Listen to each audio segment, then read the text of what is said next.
Čau milí diváci, jsme ve Vysokém Mýtě a jsem tu proto, abych si konečně poprvé v životě zkusil nějakou rychlejší káru, ne-li tu nejrychlejší. Začneme Hondou 390, která jede až 110 km/h a potom přijde ta největší zbraň, což je KZ2, která má 60 koní, 90 kg a zrychlí na 100 za necelý 3 vteřiny a láme to žebra. Tak uvidíme.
Tak Honda 390 fungovala úplně úžasně, skvěle jsem se svezl, jede to krásně, brzdí to, zatáčí, fakt super.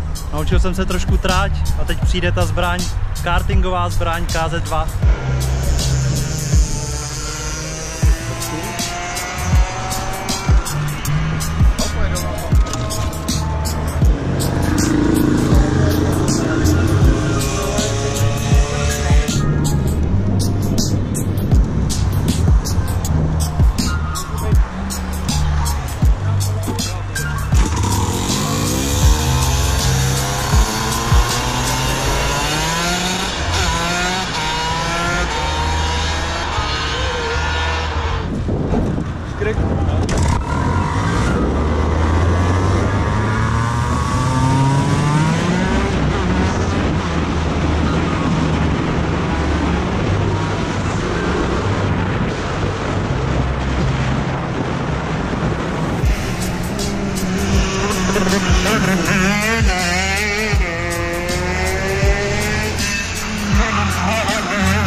Pána bože, já už nemůžu.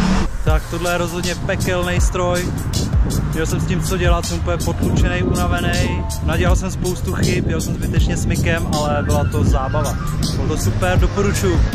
To hrozně návykový, takže to vyzkoušejte a uvidíte.